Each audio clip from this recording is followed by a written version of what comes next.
as I'm still making lots of mistakes. It's just they're getting slightly less clear to me, and Right. I always find it valuable having someone else's opinion. That's obviously good. Yeah. Okay. So okay, okay, I got everything set up. You're on mobile right now, right? So no deck Yes, tracker. I'm on. Yeah. Okay. So I'm going to try to keep up with the draft and then make a draft with my deck tracker and then see if we can refer to that and I can like maybe Okay. put it on my stream. Um, Okay. um, yeah, tell us about it, a bit about yourself. Like, how long have you been playing Arena? How many Arena wins do you have? Favorite class, worst class? What do you like? How do you play style and stuff? Win average?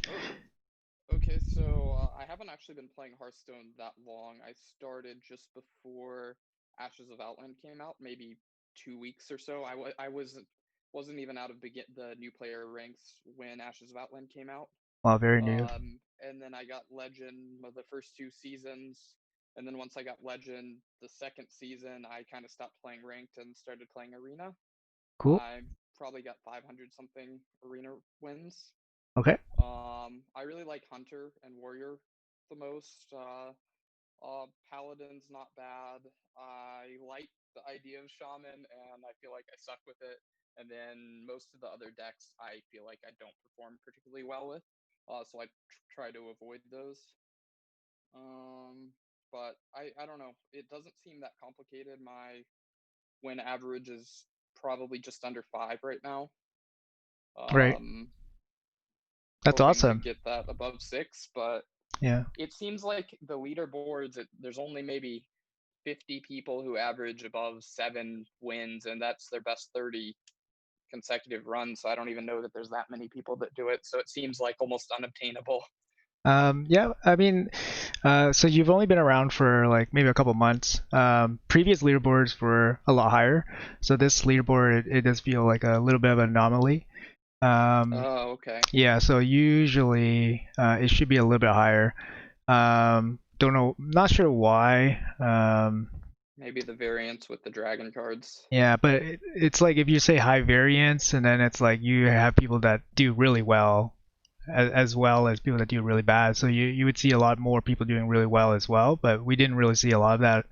Like the last leaderboards, I was number one with an 8.1, and Right. I've been second with an 8.9 before. So Oh, it, Jesus. it's some metas, it's just a lot different, right? So um,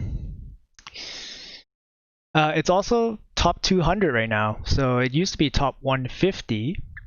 So it's easier to make it into Make the the leaderboard. leaderboards nowadays, and it also depends on which region you play. So each Right. I'm region, yeah, guessing Asia is the hardest, and that's then what I maybe think EU, as then NA. well. But everyone has their different opinions. NA is probably the middle ground, so you're Oh, probably really? yeah, because the averages are kind of middle of the road on NA. Asia usually has the lowest entrance, but Mm-hmm. it does, I don't know, to me it feels harder, and EU has the highest entrance, but it arguably could be easier, but I don't really play on EU that much. So, but everyone has different opinions, so it's quite I a played divided I played question. StarCraft 2 quite a bit, and Asia was the hardest by a mile, and Hmm. then EU was next, and then North America was last. So it's interesting to see it's a little bit different here. Yeah. So So and also each region has a little bit of different like metas and little things with it. Like I noticed like Asia, they're a little bit more high rolly. Like their decks, like they kind of go when they win, they like blow you out with like some insane stuff that you never see. Um, and they play way more aggressive, but this could be like meta specific as well. Um, so I mean, I just finished in May. I finished a 7.97 on NA. The identical meta, I move over to Asia. My average is like 6.63. So okay, it could be just variance, but it's quite high for me. Usually I'm pretty consistent. Uh, I suspect it's not, but not yeah, just variance, but yeah, but it happens. It happens. But okay, so I mean, you're a sub 5 win player. You're brand new, pretty much like 2 months, one yep. meta. Um, you're doing very well for yourself. So definitely, you know, like be happy where you're at right now is a good starting point. So for since you've been only in this meta, how do you feel like this meta works for you? Like, do you feel like you struggle with certain things? Like you said, you like Hunter. Yeah, so it seems like I do the best with decks that at a certain point I can decide to go all in. It's like finding the right threshold of when to commit everything and go for the kill. And usually that's Hunter, that's Warrior, sometimes that's Paladin, and then I tend to struggle with like control type decks. I run into like priests with mind control, and I don't know exactly how to deal with it. Especially when you're like dropping a scrapyard colossus or something, or do I just not play it? I don't really understand how to deal with that sort of thing. Mhm, Um, and struggling also in drafting those sorts of decks, knowing exactly how much removal I need versus minions, versus I have a better grasp of it with the more aggressive decks. mhm, mhm. Okay. Yeah, I guess from playing so much, like you definitely experience things that work and things that don't work, and it's kind of like universal what things work and what things don't work. So I will hopefully apply some of these skills while drafting. It's hard to say like, hey, I'm going to draft like a specific style right off the bat Right. because sometimes, Until you get yeah, into it, exactly. So until it's offered. I don't really want to pigeonhole us like that. So we'll Right. try to be a little bit more fluid, try to adapt, and try to explain why we are doing certain things while we're drafting. I think the draft you can definitely like absorb a lot. You say you don't use like a draft helper like Hearthreen or anything. So I did for a decent number of drafts on my PC, and I'm playing more mobile right now. So I got kind of an idea of what it was suggesting, and then if I'm unsure of a pick, I generally use the Lightforge website just because it's very uh, user friendly, just in terms of layout on my phone. So Mm-hmm. Okay. Yeah. Hearthreen is great because it tracks your draft. I If know it you does. Yeah. If you are strictly mobile, definitely check out something called Arcane Tracker. Arcane Tracker is it's like a deck tracker for your mobile. So I'm not sure if it works for iOS, but definitely maybe Google it I'll and check. yeah, I looked for iOS specific things, and it seemed like they were not yeah. really there. But that was for constructed. I haven't looked as hard for Arena. So Okay. I was looking to pick Warrior here. One thing I was going to suggest that I do with my students in poker is my plan was kind of for most turns when we're playing after the draft is to kind of explain my thought process on why I want to take a certain line Yes. and what I'm considering, and then have you critique. Yep. No, that sounds exactly like I would like try to do that during the draft and then try to do that during the turn. So I'm gonna let you take the wheel and then try to give You're my opinion. stronger than I. Okay. If you need to take a break, um, definitely just whatever, take a break, right? So um, Okay. no need to rush through Stronger than anything. I. So Okay. okay, so Um, first pick. Yeah. First pick, I would probably pick the Hinchman Hogsseed. It's just really good removal. I don't love either of the other two cards either, especially when I don't have mechs yet. Okay, yeah. So in this rotation, there's actually not too many mechs outside of maybe Paladin. So this Gobo Glide Tech is most often gonna be a 3-mana 3/3. So the Fen Great. Creeper, Fen Creeper like as a taunt is good in Warrior because you sustain so much damage, but Right. the 3/6 stat line is actually really weak. It hasn't aged well. This card's really old, so it hasn't. It Ah, used to be average. Now it's probably like still average, but it's definitely not as good anymore. 6 health is something that's very relevant in this meta because there's a lot of things that deal 5 damage, but there's like not a lot of things Rusty, that the deal base form. Yeah. yeah, there's not a lot of things that deal 6. So a 4/6 is Definitely Oh, better interesting. than 5/5s in this meta, especially if the 5/5 is just a generic 5/5. Obviously, good 5/5s you still take, but yeah, it's just something to consider. These are like meta-specific things, yeah. But definitely Okay. the Hogsteed is great. Okay. I'm gonna go with Hug's Teeth then. Interesting. I like all of these cards. Bloodsail, I like quite a bit with Warrior, but I do like to have at least one Execute in my deck. If I were picking right now, I probably would pick Execute. I think I am on the same line here. I'm like thinking I love one Execute, one Battle Rage in every Warrior deck. I think the card that's harder to live without is Execute. So I feel like it's a pretty special card for Warrior. Picking it here over the Battle Rage is fine, and usually the Bloodsail Raider is more of just a generic 2-drop most of the time. So you're probably okay to pass it here. Okay. So the thing I usually tell people when they do drafts is that the first third of the deck, usually you focus on just the best card, the one that you want in your deck, and then you see how the deck looks after the first 10 start piecing together. So let's like Okay. if we can kind of keep that in the back of our minds. Like right now we're just picking like, oh, the first pick was the best card, obviously, and then this Right. one's the best card. So when it gets like a closer pick, then we can think about it, right? Okay. Ooh, and 3 more great options. I like Mortal Strike, but I think that it's too early to know whether we really need the reach. Um, and I like Corcoran Elite. I'm kind of torn now between Battle Rage and Corcoran Elite. Okay. Um, I don't really know how to differentiate here. Okay, so you can say like Mortal Strike and Corcoran Elite are pretty similar. They're both 4 mana, 4 damage. Usually you can use Corcoran Elite as a removal as well. So they're pretty similar. I would probably give the Elite a little bit more upside since it's a minion. And Mortal Strike is kind of an inefficient 4 mana removal most of the time. In terms of reach, Warrior is not low on weapons in this meta, so you'll Not have at all. tons of weapons. Yeah. So I think if you have to, usually when you assess picks, you want to drop one. So if you have 2 cards that are similar, you drop one. You evaluate 2 first and then drop the worst one. So in this case, Mortal Strike versus Elite, you probably drop Mortal Strike because Elite's probably slightly better. So you have Battle Rage versus Corcoran Elite. Which one is better? I think in this meta, I think I still like the Battle Rage. I feel like Warrior, unless you draft in a very specific way, you do run out of resources relatively quickly.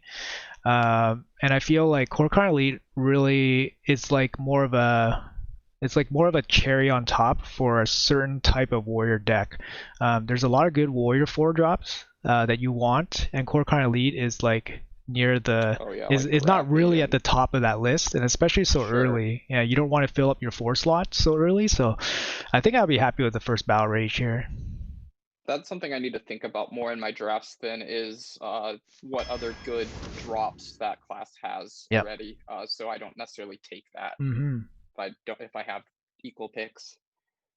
So again, I don't really like Go Glide Tech. I like the Inner Rage card. It has its removal and has some utility. But I don't think it's as good as Gyrocopter. Yep, I agree. I think the Gyrocopter is the highest quality pick here. Another comment about like 3 mana 3/3s is that they really don't really have much upside in this meta. There's a lot of War Axes, so War Axe on 3, or turn 1 Gang Arg into War Axe on 3. Yep. Portal on 3 from Shaman. Yep. You have a lot of weapons from. You have like Murloc weapon from Paladin. You have what else? You have 3 damage. Can't really think of it right now, but yeah, those are like the really popular ones. So I think 3/3s right now, they don't really do much. Like they get traded off pretty easily. They can only trade up into like 4/3s, and there's not really too many good 4/3s right now. Yep. Other than Frozen Shadow Weaver. Yep. Yeah, Right. Shadow Reaver. But so I try to only take like the premiums. So Okay. I really hate all of these cards. Um, uh, I'm torn. I think they are all pretty poor, and I don't know how to differentiate. If I was to pick one, I would probably take Ogre Meiji, but I don't really have a good reason why. Okay. So these cards, these are cards from the original classic set, so they're super old, so they've been around a long time. So maybe you just don't see them very often. They're not constructed or anything like that. But these are some really decent classic cards actually. So Stormwind Champion and Scarlet Crusader would actually be above average. And Ogre Magi would be a little bit averagey, kind of maybe better in Mage with the spell power or something, but a Scarlet Crusader is quite good as a 3-drop, and Stormwind Champion is quite a decent late game card. So I think here you kind of have to evaluate them based on where they end up on your mana curve. I think right now there's quite a bit of competing large drops that are very good, and I think the Stormwind Knight falls off a little bit compared to those larger finisher cards. And I think just having solid and Crusader is a solid 3-drop. It basically can kill 4/3s. It can kill a 3/4 unless you have a way to deal 1 damage to it. And not all classes can do it. Yeah, so it's still a playable, still a decent 3-drop. It's a little bit worse right now because all the AUG merchants can ping it off. So many pings. Yeah. So to me, the Ogre Magi is last, and it's up against the Crusader and the Champion here. I think I would probably take the smaller card just to give us some more draft flexibility in the future for larger cards, just in case. But either one I think is pretty decent. Okay, so earlier in a draft, you would trend towards a slightly smaller card if they're equivalents and not. Yeah, it really depends. And it depends, right? It depends on the meta. It depends on what's available in drafts. I draft a lot of warrior drafts, and it feels like in every warrior draft you're getting tyrants, you're getting brutes, you're getting big guys, rap golems, all the. Yeah, they're way better. Yeah, you just don't want to clog up your late game with a card that you play and doesn't really interact with the board. So a card like Stormwind Champion, you drop it, and it's a 6/6 if you have nothing on the board. So and it doesn't really taunt, doesn't kill anything. So you don't want to clog up your late game. Okay. Now at this point, I don't really love the picks again, but I think the Burly Shovel Fist is what I would take. It's really nice removal at the end. And I'm not really looking for Murloc synergy from Felfin Navigator, and Lord of the Arena is kind of I guess it is a taunt, but it seems like there's a lot of good taunts in that mana range that are a lot better. Yeah, I agree. I think so in this meta, 4 mana 4/4 is not really a fully statted minion. They don't really trade well into much. So 4/4 is average, below average. A 6 mana 6/5 is barely average, I'd say. It's just about there. And the Shovel Fist is super solid late game card, especially if in a deck, in a class, that lacks hard removal, large removal. So we were lucky enough to get an execute, but it's always nice to have a body with a big killing ability. So the Shovel Fist is a much better option than these other two. So, and we're definitely happy to have it here. Like I said, late game large card flexibility. So if we took the Stormwind, we'd feel oh, now we have a 7 and a 9 already after 5 picks. So we feel a little bit worse, or at least a little bit more pressure to fill the early game later. So right now we're filling them kind of evenly throughout the draft, which is a nice. It's a luxury to have, right? Okay. Yeah. So I would probably take Sword and Board here, just as a ping. The Nefer set, I don't mind either. I don't have many big minions yet, so we don't know whether it's going to be great, but the stats are fine as is. Okay, so I think the 1-drop you can probably drop here. So it's up against the removal versus the ritualist. I feel like the 2 damage early game small removal cards can get overdone pretty quickly with Warrior. In general, like you have a lot of like small weapons, like Arathi, Weaponsmith. You have Mummy that deals 3 damage. You have Scorpion, which is like an auto. So you have a lot of these small early game cards. That's true. Yeah, so you have to like and Sword and Board. It's more of a tempo card. It's never going to be a huge value card. So I kind of like the 2-drop here. It helps with curve. It's good with big taunts. So it can offer a little bit of healing, a little bit of like value, and it's still a 2/3. I think Sword and Board is close, but I think the utility of the Ritualist is quite nice. Even if you heal 1 minion, it's super good. So I would take the 2/3 here. All right, you're overruled. I've got to take the 1-drop because it's gold. Just kidding. Ooh, I like Risky Skipper when I have Battle Rage. It seems like every draft I have taken it, it ends up having a lot of utility. And the other options aren't particularly good. Yeah, I agree. I know a lot of people don't like the Risky Skipper, and sometimes it is awkward. But I think against these 2 cards, to me it feels like it has the highest upside. It has the highest potential to do something good for you. So I mean, you're not really giving up much, so it's yeah. So I'm pretty happy to take it here. Yeah. Okay. So I love the Orc and I love the Mana Saber. We don't have any 4-drops yet. Is something to think about. We don't really have any taunts in that region either. So I'm guessing we would. I don't know which is better. But I would take one of those 2.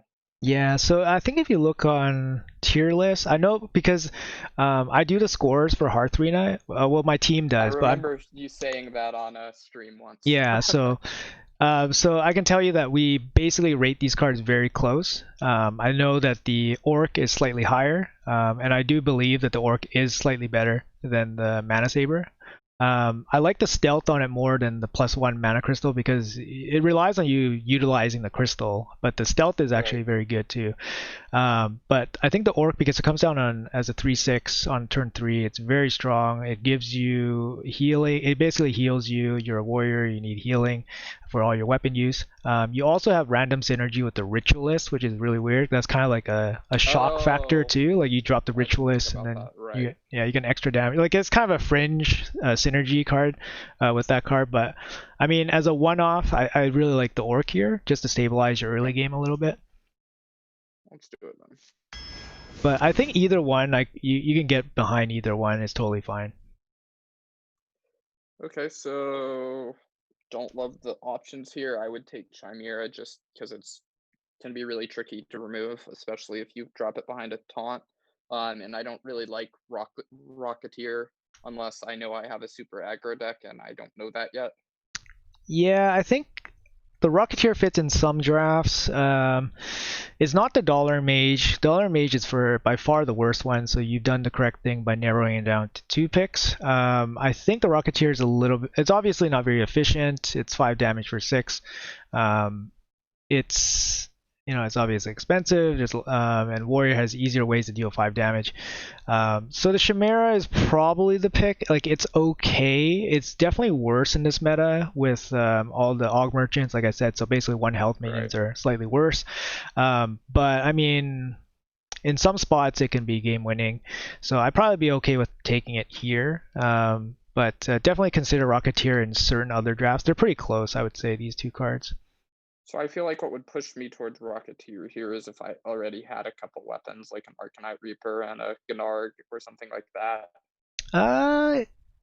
Yeah, I mean, if you had more early game, if you were pretty stacked up on 2-drops, and because the Rocketeer can be like a large removal card, so you can consider it a 6 mana remove, a 6 mana card, remove a 5 mana card, whereas Chimera often is just evasive worm. Yeah, it's kind of like a bad evasive worm. So it's like, Chimera is often it's just a 2-drop for a 2-drop or a 2-drop for a 3-drop. So the upside it's kind of not there, whereas the Rocketeer you kind of know what you're getting. So in certain drafts it would just fit better. So Okay, But so which one I think do you here recommend? I would be happy with the Chimera is fine for me. Yeah, Okay. I think it's just a little bit more consistent for most decks. Okay. I don't have a dragon yet. Mad Bomber I like more with Warrior than other classes because of the damage minion benefit, and then the Og Merchant is nice, but that's not a great Og Merchant. I'd rather have the Divine Shield one. Uh, I would probably take the Og Merchant because I have so many 2-mana cards already. But if I didn't, I would take the Mad Bomber. I think in If I had more dragons, I would consider the Tasty Flyfish too. okay, so I think with these cards you have to evaluate them um, based on their stats per mana. First, their stats per mana, right? So the Tasty Fish, even if you have the synergy with the Dragon, I don't know if I would take the Tasty Fish over these two cards, just Oh, because really? the base stats on this card is pretty bad, right? And then you need the upside, so you have to have like always a Dragon in your hand for this card to be worth it. And these two alternatives are quite good, the Bomber and the Og Merchant. So in this case, I think in this meta personally, like the emphasis on early game is just not necessarily there. Like you kind of want like the most impactful card or the highest value card, just because I think early game gets toppled very easily, and any advantage you build from the early game leading into the mid game, it can be wiped out very easily. So I feel like curving out is not like the easiest way to win in this meta. Okay. So I feel like the argument to take the one drop because you have two drops is not as strong in this current meta. But personally, I think the Bomber is probably the better card. It has the most highest impact, and maybe if it was a different Og Merchant, we go with a different one. But I think this one is more like a 1-mana 2/1 Elven Archer, whereas the Bomber Right. can be slightly better in some spots. Okay. So Mad Bomber it is.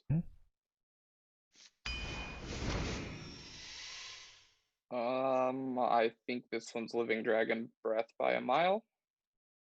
I think it's kind of close. Big Back Archmage is actually decent as a big drop. It's not susceptible to losing to single target removal like most other big drops. For example, like Mind Control, Shower Death, Polymorph. You always get two bodies from it. And in slower drafts, slower metas, a 10 drop, you can get away with a 10 drop like this. So I don't think it's as easy, but I think early on in the draft you can probably get away with passing this 10 drop, but I would definitely consider it if you needed a late game minion, obviously. Is it worth considering it with only one card bigger than a 6 right now? I think we still probably have to go with the Living Dragon Breath. I think it's close though. Okay. I mean, there's high roll potential with the Archmage, which makes it a little bit more appealing. Just because in this meta, a lot of times you win off high rolls, random discovers, or draw or generated cards, as opposed to just single cards. So much. Yeah. So yes, you have a well-statted Dragon Breath, 3-mana, 3/4, very good stats. But if you don't hit it on curve, it doesn't really do much. So it's like you kind of think like, oh, Big Bag Archmage can maybe do something. So just looking at our deck, it doesn't look like our deck has any value. Just a single Battle Rage. So we can. I think at this point we probably need to think about how we will win or sustain ourselves throughout the game. So I think Dragon Breath, and then after this pick we probably need to focus on either win conditions or right, there's not really any yes, at all. That's right. Yeah, that's right. Okay, it's not a great deck yet. All right, Dragon Breath for now. There's something. So I think this is Arcanite Reaper for sure. It starts getting us a potential direction. Yep, I definitely believe it's the Arcanite Reaper is very good. Our first weapon, it deals 5. It gives our deck some initiative, which our deck actually doesn't really have that much of. Yeah. We're getting a lot of neutrals. Yeah, we got like Hogsteed, we got Bomber for a little bit, we got Gyrocopter, and then we have Shovel Fist. So we have a little bit at every single mana range, which is kind of what you want for a balanced deck. A balanced deck, you want responses at different levels of the game, right? Early game, mid game, late game. So Arcanite Reaper is a nice mid game kind of response. It's also the best card here, so it's an easy pick. Okay. So I would probably, I think it's between the Og Merchant and Stormwind Knight. I don't have any minions in that. I know we talked about the not curving out thing, but I don't have any minions in the 4 and 5 range, which probably leans me a little bit more towards Stormwind Knight. And it's very flexible. Usually this would probably be a pretty easy rocket merchant. Stormwind Knight's just generally not a very valuable card. Even the 2 damage removal for 4 mana is actually not very efficient. The problem with the rocket Aug Merchant is that this deck's not super great with it. There's not too many things you want to rush that don't already have rush. Like you can't even put it on the Chimera to rush the Chimera to poison something.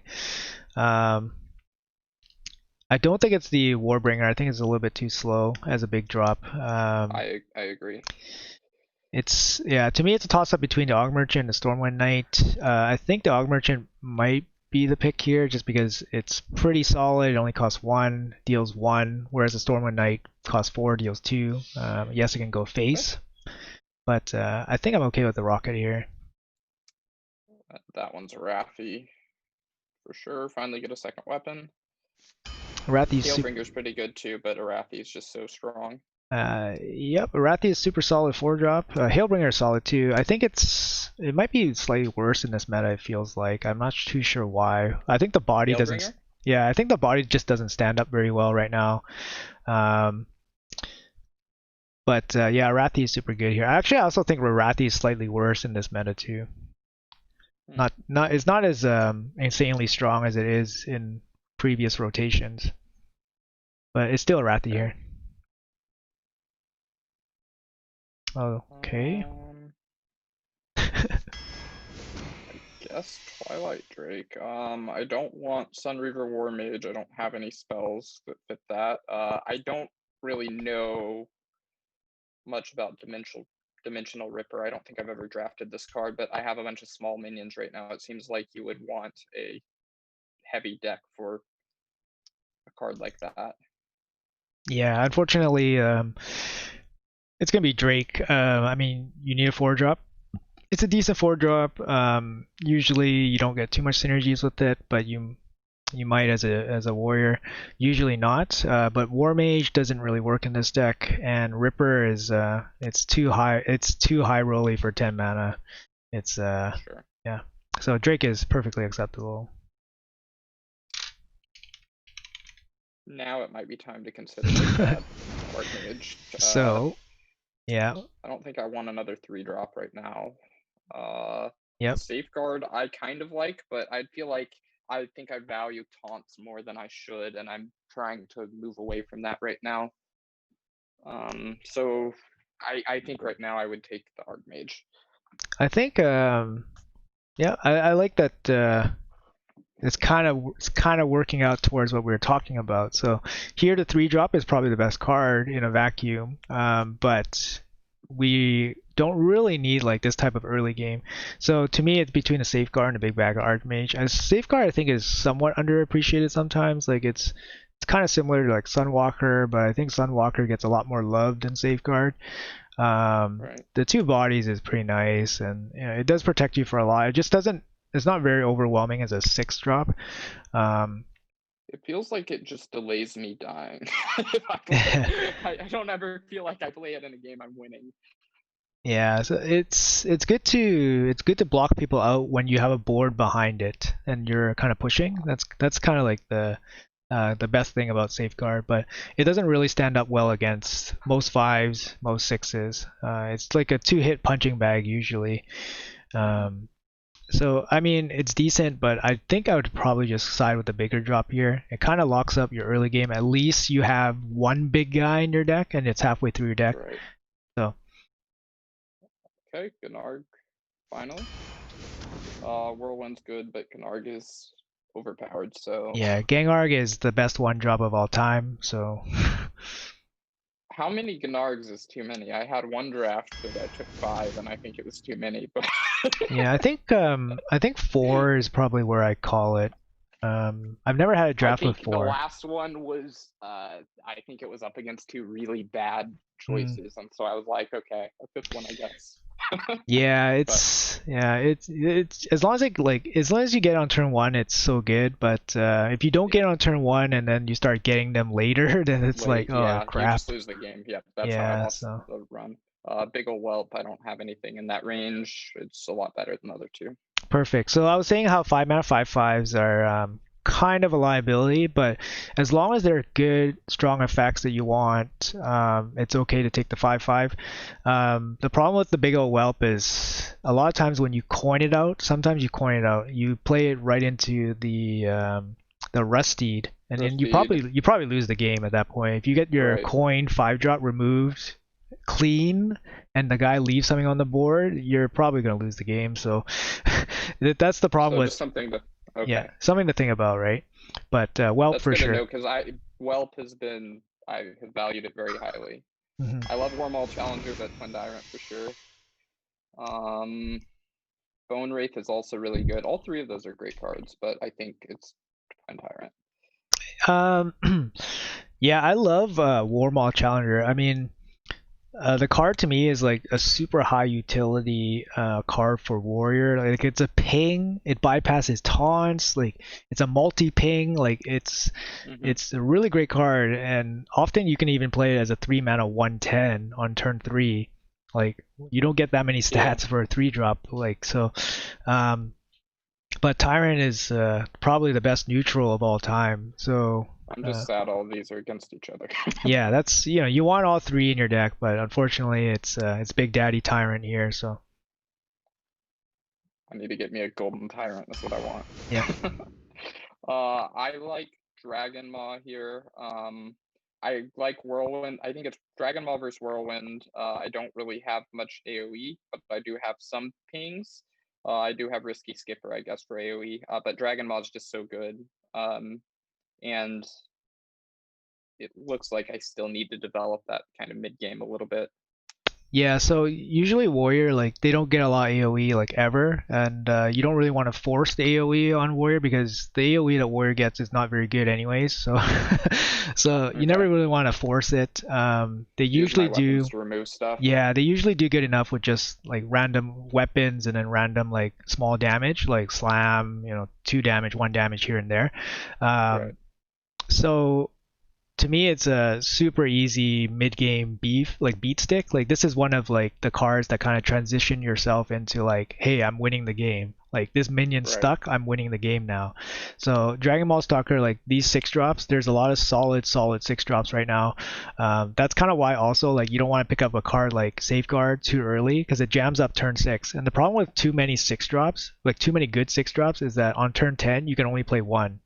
And you much rather play like, hey, I'm going to play a 10-drop on turn 10 instead of a 6-drop and then hero power, because your hero power is, first of all, your hero power is useless, especially in Warrior. But even in other classes. Problem a lot. Maybe I overdraft the 6 and 7 slot because a lot of like late I'll be stuck playing only one of them and it feels bad. Yep, that's right. So you want your 6 and 7s, probably 8s are usually premium anyways, but you want your 6 and 7s to be like super premiums, because when you're dropping one of them at a time, it's like, okay, well, that's it, right? And sometimes it's like, hey, I have to play this Rap Golem because I need to live instead of playing X, which is better, but it costs more. So yeah, so it's just stuff like that to consider. Okay, so I think the best card here is Candle Taker.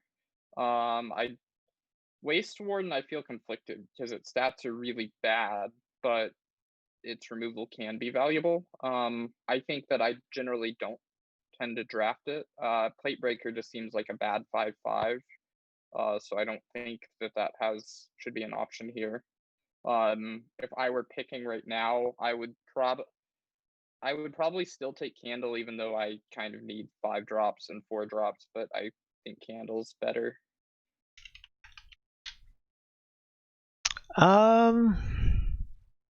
So two cards do two different things, right? So Plate Breaker, we can say it's a 5-mana 5/5. It's probably the worst card here. I think unanimously we can pretty comfortably say it is. So it's between the Counter Taker and the Waste Warden. Waste Warden, you can look at it as a 5-mana targeted Trollbat Rider. Trollbat Rider is a great card for 4 mana. So you can look at Waste Warden as that kind of card. I'm not 100% stronger. Yeah, I'm not 100% sure on the details of how it works. I know I think the key word should be, it's not, when it says minion type, it should be tribe, I think, because it has to have the text. Yeah, it does. But for some reason it works on, I believe, Silverhand Knights and I believe Totems. But I'm not too sure. I mean, I've only had limited experience with this card. I've used it on like scribe tokens before because I'm just like, oh, I just want to see if it works, and it doesn't work. You know, obviously they're just neutral minions. Bad. Yeah, but I think I was dying. I just wanted to try it. Okay, chat says it doesn't work on Silverhand Knights, but it works on totems. Totem is a tribe. Okay, they're saying totem is a tribe. Okay, so that's one mystery solved. So it does work on totems, and it has high upside. It has high upside, and I think we're kind of lacking a little bit on removal, actually, to be honest. Like we have one Weaponsmith, we have one Reaper, and then we have a Gyrocopter, up to Tyrant and then Shovel Fist. I think having the Waste Warrior on 5 is totally fine. Candle Taker is another solid 3-drop. Right now we're sitting on 3 solid 3-drops. So that's kind of one knock against Candle Taker here. So, I mean, and we have decent early game, we have decent removal, we have Bomber, we have Hogsteed, we have like even the Og Merchant, and then we have a Gang Arg as well. So I think our early game is kind of pretty solid. So we're not too desperate for like early game here. I think the Waste Warren is probably better for me. Okay, let's do it then. So I think the two choices are Dread Corsair and Battle Rage. I think lacking the 4 drops, I would probably take Dread Corsair because I think we're probably going to get to play it for free a lot of the time as well. Yeah. Yeah. So yeah, it's basically second Battle Rage versus a Dread Corsair. I think Dread Corsair is often going to be pretty cheap in this deck. You're only seeing on 3 weapons, which is probably like the bare minimum for a warrior deck. I would say 3 to 5 is probably pretty good. 3 is probably on the low end. Probably want more than 3 actually, to be honest. It's interesting. It's like, does this deck need the value from a Battle Rage? Because often Battle Rage is like, you have to find a turn to play it. So it's like, will we have turns to play it? Just looking at the deck right now, right? We do have the risky skipper to make it a lot stronger. Yeah, it is only 1 turn. Yeah, it's only 1 turn. It's interesting. We have Big Ol' Whelp, we have Battle Rage. Warrior's not the best for draw, and we don't have any discovery. So like at this point in the draft, like it's actually kind of weak. So it's like, even if we had time to draw, will our draws be good? Like that's another thing too, right? Like we could draw like 3 cards and it might not be the same as someone discovering a dragon, right? Like if someone discovers a dragon, it could, you know, outcard our 3-card draw. So maybe it's the Corsair just trying to not lose the board, sort of thing. Yeah, it's Corsair, like you cheat it out on a turn, it makes your mediocre turn instantly good. Although a 3-mana 3/3 is just not super great anyways.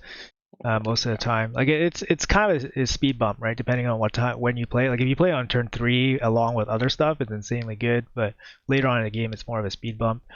I think honestly, I think I might just take the second Battle Rage. Like it gives you like more ways to draw. It gives you draw consistency. And you do have some late game big boys. So I mean, So we finally got to Discover versus all 3 options are great, but I kind of like the Discover. It seems like we need something in this deck because this deck isn't great right now. yeah, I agree. I think the Flunky is a pretty premium small Discover card. The taunt minions that come out of it, I don't know. I don't think they're super good. Like there's a couple good ones, like Scrapyard Colossus is really good. The seven mana taunts are really good. Armadillo is really good. And then 2 Morden can be a pretty decent late game drop as well. So I think it's flexible enough to play early, and then you get some late game stuff out of it. It's a lot better than the other 2. Like the other 2 are more faster meta, smorky type of deck, which I don't think this deck is really aiming towards. So I think the Flunky here is super solid. I think this deck is survive a while and then die, but I think it's Evil Quartermaster. Lackey could help quite a bit. It's just a good card. Yeah, so I don't know if you look at HS Replay. HS Replay shows I occasionally refer to it to when I have close options. So the Evil Quartermaster is one of the best cards for Warrior right now. That's kind of like the strength of lackeys. Basically, any card that generates a lackey is incredibly strong. The health is relevant because Hunter is in the meta as well, so getting a little bit extra health is definitely useful. And yeah, I mean, to me, it's a sorry Sky Raider, but I love Quartermaster here. Yeah. I think another Arathi. Terror Guard I hate and have never drafted, and Faceless Rager I like, but not that much, especially compared to Arathi. So we need another weapon. Yeah, I like the Arathi here. I think it's super. It just again draw consistency, so it definitely helps. Ooh. Those are 2 great cards. I love Bone Chewer and I love Imprisoned, but I think it's still another Imprisoned. We've got a lot of 3 drops. I don't think you can pass the Gang Arg here, unfortunately. Yeah, it's just too good. Having 2 is again for draw consistency. I like Bug Collector, but do I have too many of these things? Too many small removals? Let's see. I would still take Bug Collector here. Am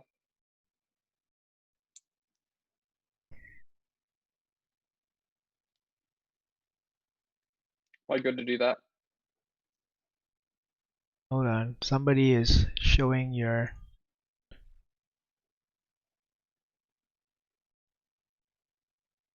Oh, someone's saying like your name, maybe hide it, but it's kind of hard to hide.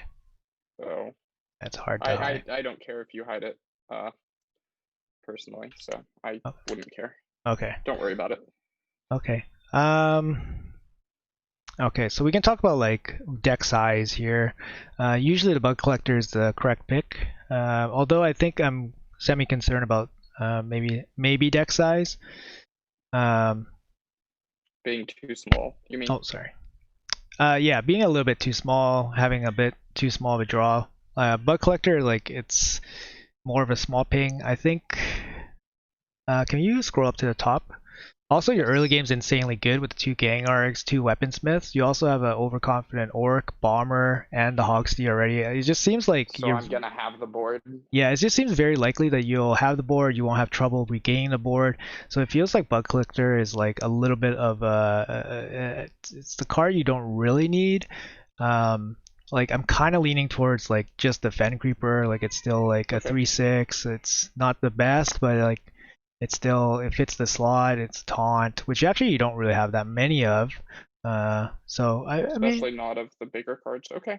Yeah, so this is kind of like one of those spots where you look at the deck and then see what's up. So Ash Tongue is bad.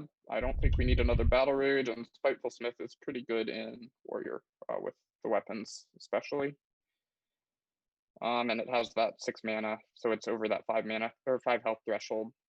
Yeah, so Spiteful Smith is a super solid 4/6 for Warrior for any weapon class. The 1-drop is obviously a huge liability, and the third Battle Rage is it's a never pick probably in this spot, so it's a pretty easy Spiteful. So I would just take Boom Squad here.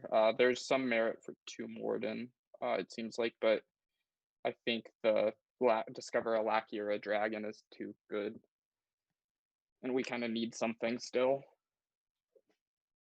Yeah, in general, I think 2 Morden to me, like, it used to be a better card than it is right now.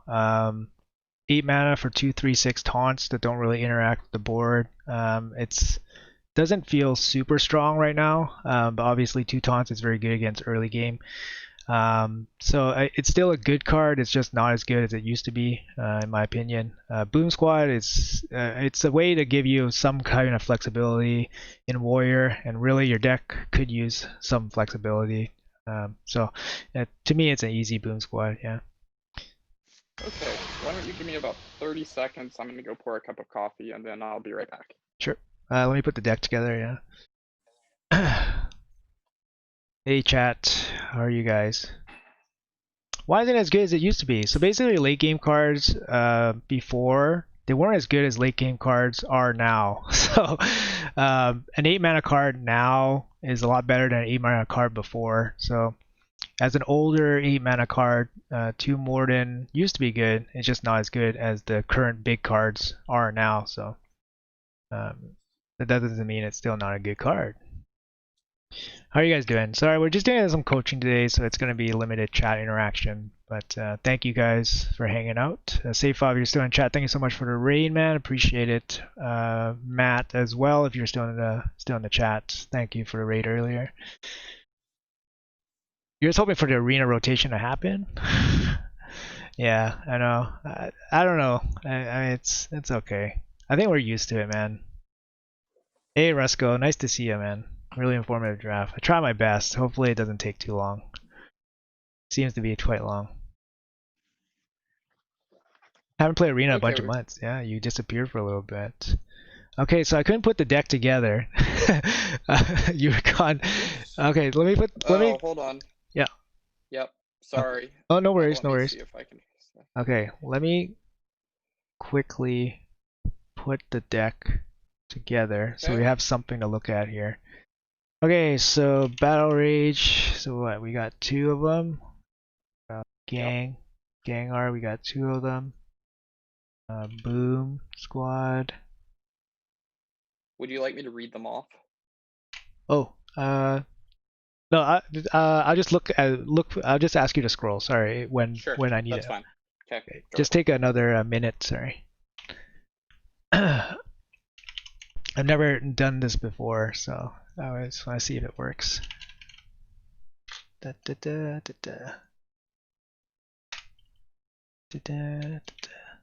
what do you guys think? What do you guys think, chat? Do you guys think this is going to be a good draft or what?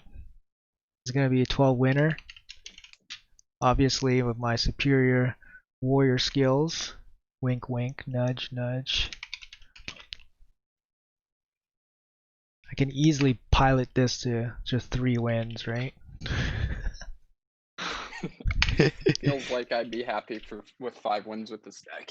Actually, yeah, that's what would be your assessment? Actually, let's hear your assessment. Sorry, let's hear your assessment.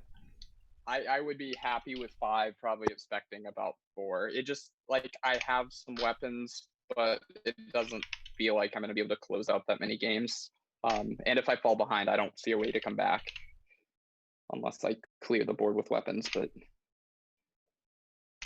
I think the deck's actually not too bad. I mean, you're missing some heavy hitters, but you got like I think you got the key heavy hitters, which is the Gengargs actually. You do have a Tyrant, and potentially a Dragon Queen Alexstrasza in that Boom Squad. Potentially. Yeah, so I think the deck is relatively well rounded. It might lack a little bit in the maybe the 7 slot. There's a lot of big, strong 7 mana minions that we didn't get in this. Any of them. Yeah, there's a couple weaker cards in this deck too, like Fen Creeper and some of the 2-drops maybe. No, not really. Maybe the last several picks, maybe the last 6 or 7 picks helped a lot. We were gonna struggle before that, I think. Yes, definitely. The quality went up big time. Can you scroll down, please? Thank you.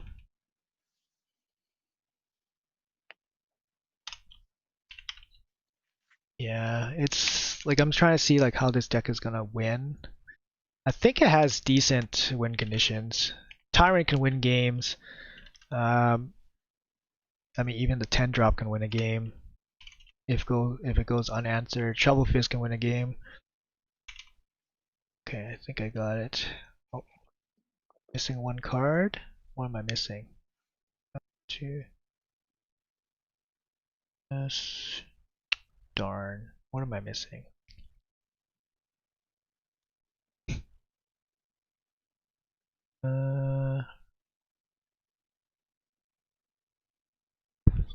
Oh, Hogstein. Thank you. Okay.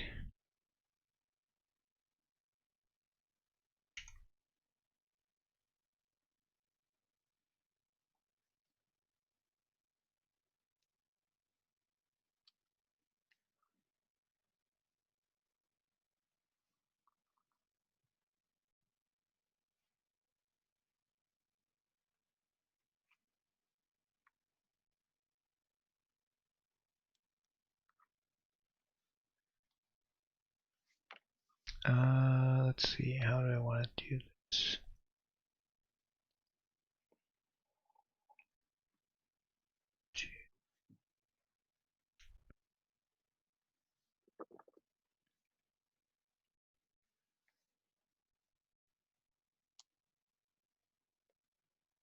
Sorry guys, bear with me.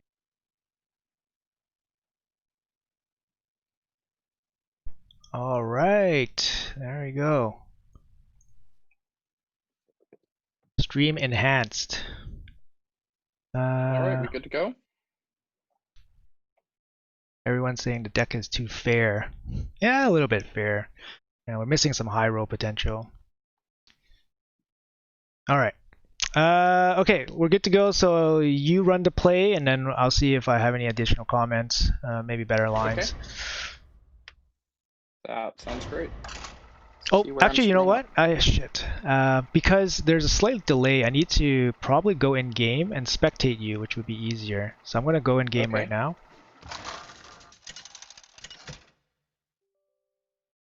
But maybe we'll run the first game like this. We got a sick mulligan start.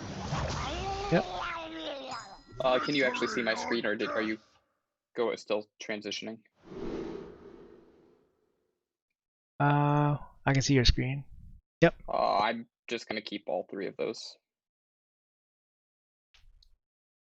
1, 2 for sure.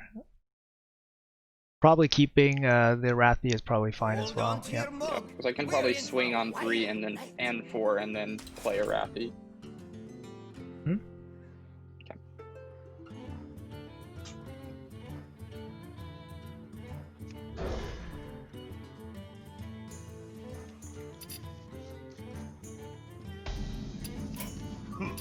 Greetings. They cannot stop my work.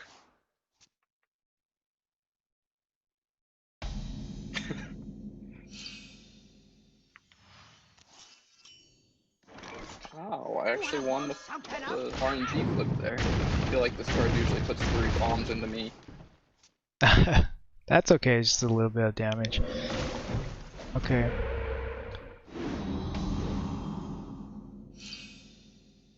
So I think kill Totem, go face, and I guess just armor because there's no other play. Yep, that's fine. Killing a totem, I mean, you prevent the reflection play, right? So +2/+2. Right, so the 2 classes I try to kill off more things than normal is Shaman and Paladin. Paladin because of all the buffs, and then Shaman, the totem specifically. Yeah, both classes will give Warrior a little bit of trouble. That sucks. Yeah, so I just swing. I think just face both. Yep. Yeah. So I can play the Wrath again. How's there? Yeah. So next game, I think just take a second just to get the spectate because it's a little bit laggy. So when you make your play, like I don't really see it right away. Okay. Yeah. We can do that. Face me. Yikes. Our situation. Not what I wanted to come out of my deck. Yeah, really unlucky pull. Wow, that's pretty greedy. So I'm thinking Waste Warden to kill off the 5/1.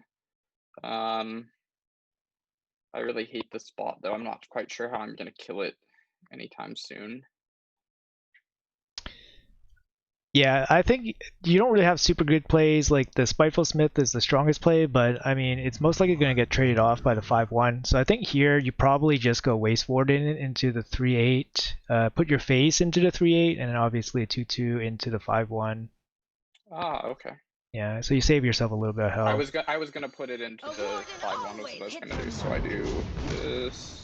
Yep. This. Watch this. Would have been nice to have Augment or something there. Yeah.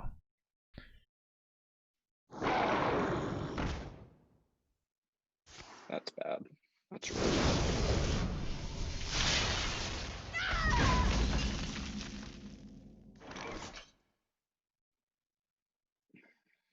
I mean, I guess I play Spiteful Smith and Gnarg. I don't know how I'm gonna kill this thing anytime soon though. Well, he's overloaded next turn, so he's not going to play Fire Elemental. So his turn is going to be a little bit weaker, only 5 mana. You have a 4/6, so it doesn't die super clean. What I would do is probably play the Spiteful with the Gangarg. Maybe I would consider pre-hitting it with the 2/2 with your weapon, just because you do have a weapon on deck with the Weaponsmith as well, just in case. Okay, just to make sure I can kill it. Okay. It doesn't give him good trades, so he can buff it up or whatever, but it still just dies to 4 attack. I can probably still kill it then, yeah. That's right. Okay, Hex. I mean, if he's gonna burn a Hex, it's okay. That's true. I guess he should be saving that for later, ideally. Alright, this turn's gonna need a good draw here. So I'm guessing I would lean towards just Frightened Flunky and go from there, and then if nothing else, play Overconfident Orc and Armor. Yep, you want the 2 minions in between the Dormant minion to play around Lightning Breath. So just positioning matters here, so. This place is scary. So it's like part 2 here. So you probably want to think about your later turn. So next turn you got 8. What are you doing on turn 8? Are you just playing Cartoon and Hero Powering? Or are you playing Orc and a Arathi? You have the weapon next turn as well from the Gangar. So I probably don't want to play Arathi next turn. Yeah, you probably don't. So you're probably just stuck with the Cartoon here. Okay. I'm gonna play that. Yeah. So positioning matters. So against certain classes, you need to be more experienced with what they can and cannot play. I think about that versus Hunter because I played a lot of Hunter, but not as much versus Shaman, but I guess Lightning Breath does make sense. Oh boy. Seems like it was potentially a great deck we faced. Yeah.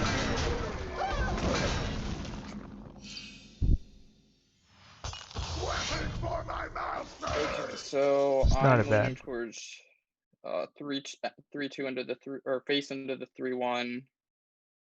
Still Cartoon and Hero Power. I don't see what rushing it does. Actually I could go face into Siamat and rush Cartoon into it and kill it. I don't think you need to rush killing Siamat. I think you can play. I think you can go Og Merchant to snipe the 3/1, and then you can play Cartoon by itself. You could think about slamming face into Tiamat with your weapon. That's the one thing I would think about here. Am I intending to do it twice, or?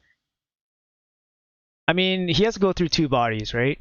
So I think I would probably slam my face into this because it kind of prevents him from playing like Totem or something to double clear your 3/4, like a Fountain or something,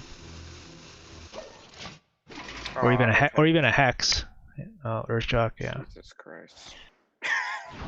Yeah, he's got a lot of good responses for your stuff, so it's making it hard for you to kind of get your footing.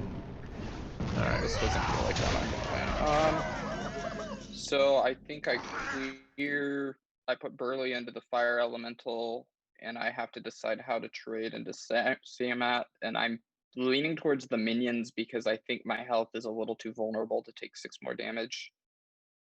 I can avoid it. I don't really want to go the Boom Squad when I have Burley as a play, because my potential option then is horrible if I whip it. Okay, think about this. Like, how is he going to kill you from 9? How is he going to kill you from 9? You have a 9/3, a 2/2, and a 2/1. If he wipes your board, you're going to lose this game anyways. So I think you probably want the largest board as you can, just to give yourself the largest chance of winning. So I think I'm going to put my face into Tiamat, go down to 9, and then push 4 face. And this gives you a chance at lethal. Okay. Just because if I don't do that, I'm not going to have a way to win anyways. Yeah, so you're going to die anyways. Might as well take the chance now. Okay. That's not something I would have done there. Oh boy. This guy's deck is awesome. That's a pretty big block. Yeah, it is.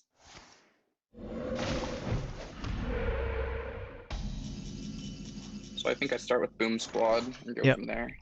Definitely. Ooh, that's gotta be. Check. It's gotta be Deathwing. I can't play it this turn. Oh, you're right. But I don't really want to gamble with Draconic Lackey, and Skybarge is gonna feel like I try to survive one more turn. I can execute the 5/5 out of desperation, and yeah, hold on. I'll take the death. I think I take Deathwing here. And then you gotta think about probably executing the 5/5 just to stay alive. I think so. Okay, and I think I am gonna put the 2/2 into the 1/1. No. Because even if he kills your 2/2, let's say he has something to remove it, Deathwing will come down and clean up the board anyways. So you don't want to keep your 2/1 alive. Because I think you're gonna play Deathwing anyways. So. Okay. Alright, so I'll put the 2/2 in first. Yeah, so now you put the 2/2 in, and then... Yeah, that's fine. Sure. With 1 health. It might be enough. It might be enough. You win next turn with your Arathi. He doesn't have a ping or... Well, you get a free Earth Elemental? Nope. Got both. That sucks.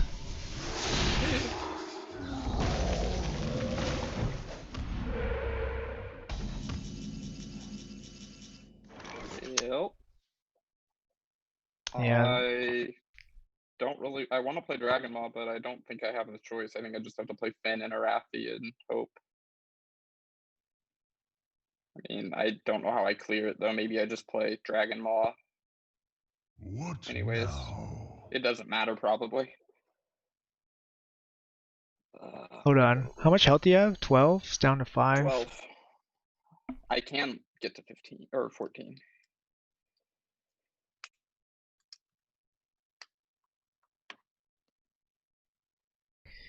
On the 5 double hit. Because you can't even clear the Earth Elemental next turn. So Dragon Ball Arathi then, so I have a shot at clearing. Well, I don't then either. Yeah, I think I like I think I'm gonna put Dragon Ball Arathi. I think playing the Fen Creeper, you're just gonna lose to a larger board next turn, and you still have to take 7 as well. Take 7 with your weapon. So like, if you try to clear it next turn, you're still gonna take 7. and then you're gonna be up against a larger board, so you might not even be able to Okay. stabilize at that point, because your taunt will be dead, right? Like it just dies to the 7/8, which is kind of wasteful.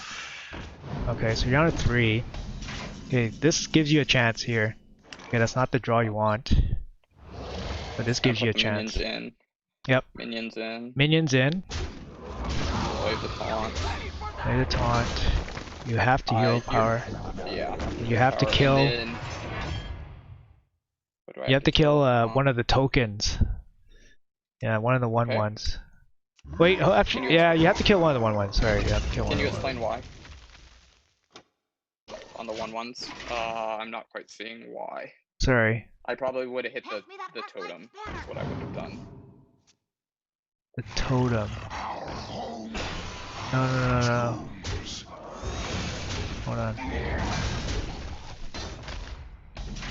Okay, hold on. We gotta think about some stuff after this game here.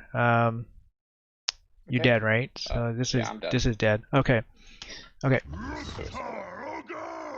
A little bit rough game, but let's get back. Okay, I need to spectate your game because this is way too laggy. I can't follow the turns properly. Okay. I think, okay, just based on this first game, I think we need to slow down the turns. I think we're playing a little bit too fast. So we definitely need to slow down the turns a little bit. This will definitely help you see why we do certain things. We can think through certain plays. Okay? Okay. Okay, so let me spectate you first. You can close share screen. Okay. Okay, but your voice is, I can still hear you, right? Voice? Yep, you should still be able to hear me. Okay, great. Okay. We ready? Yeah. Okay. Okay, let's focus on just taking our time. Okay.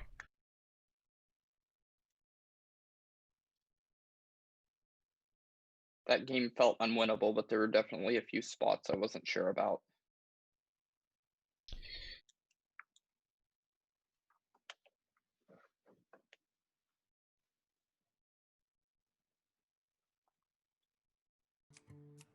Can you see my mulligan options? Yes. I would probably either full mulligan here or keep one battle rage. The others seem too large of a mana. Okay, you're going second, right? So you're going second. Look at your deck. You want reactive. You want reactive cards to be able to not fall super behind. You don't want draw cards in your hand, especially situational draw cards like Battle Rage, almost ever in your opening hand. So this whole hand is a toss. You're looking for Gang Arc, you're looking for Arathi, you're looking for good threes, you're looking for a Hogsteed. That's what you're looking for. If you're going first, if you're going second, you need to be a little bit more aggressive with your mulligans. Okay. Because you're starting off behind. It's a big deal, actually. Yeah. I mean, what's your play here? So I would probably Aug Merchant down the 2/1, but maybe it's not really that big of a threat. He's going to be able to remove it next turn with his hero power even. So maybe I could consider boom squatting.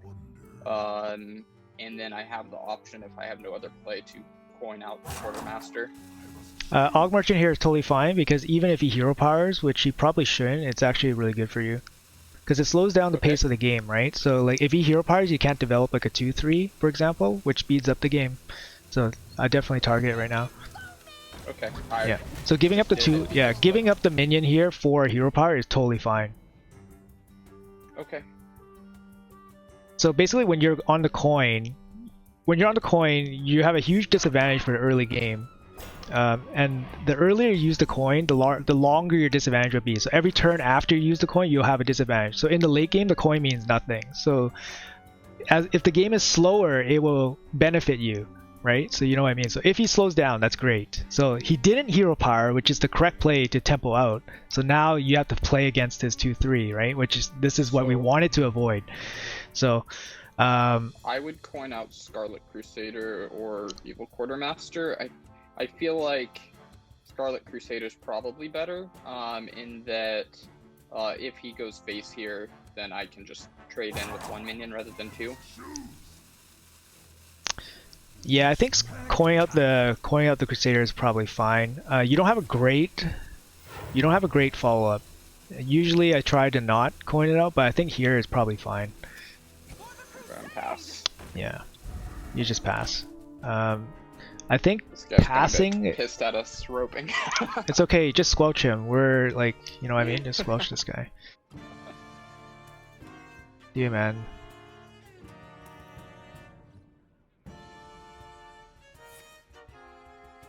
Oh, that's fine. Yeah.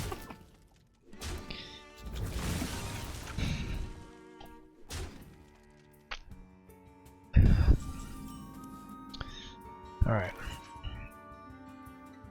So I mean, I guess I would quartermaster here with the intention of a Wrathy next turn, and using my weapon to finish off the Bone Chewer, and probably put my 2/1 into the Bone Chewer, so it doesn't die to a bee.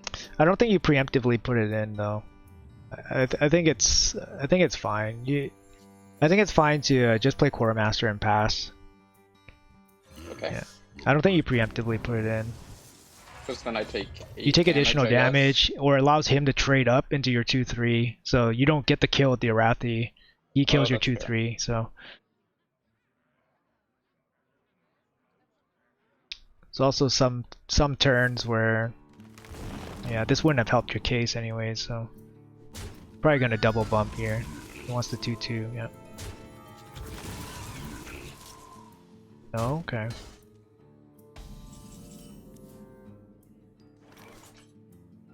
So Wrathy hit Bone Chewer first, then Quartermaster is what seems to make the sense to me. Yep, that's it.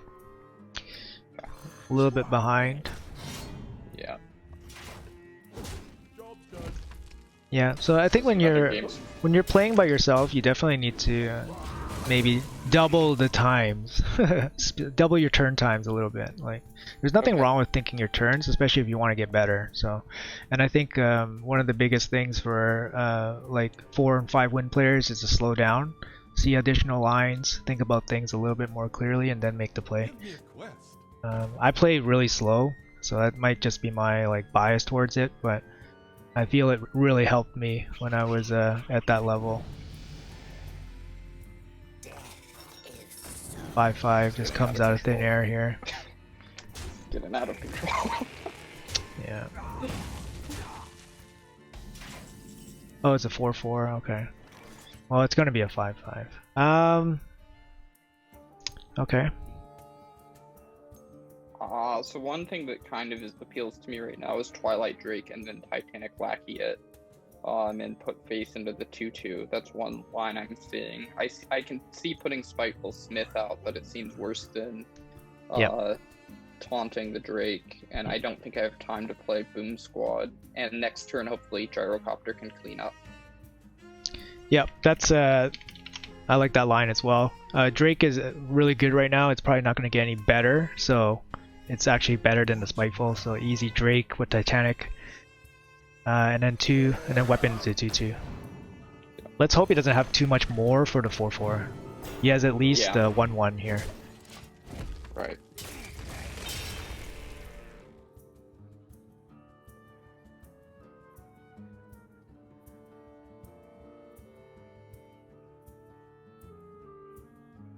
If he does, we're just gonna draw execute, right?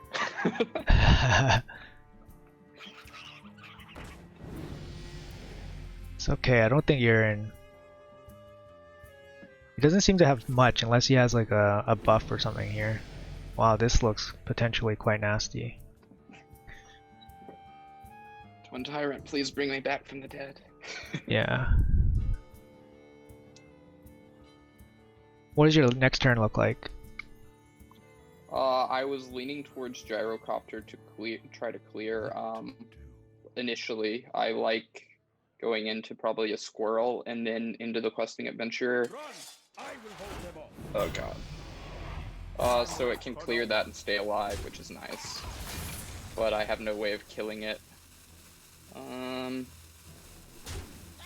don't know I'm not that sure Boom what Squad he's trying to give do me here. anything that would help. That's a very helpful hit. What is that hit? What did he do?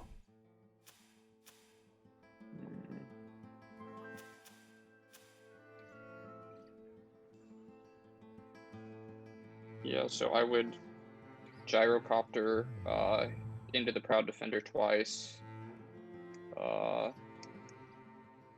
And then I guess go face with the rest. I don't see a ton of merit. I can't play Battle Rage because if I whiff it, I'm just not going to have a play. Boom Squad, there's no dragon or lackey that's going to help me deal with the 7/7 this turn. Okay. It could help for a 7 mana taunt or something. Okay. So this turn, I think I'm gonna.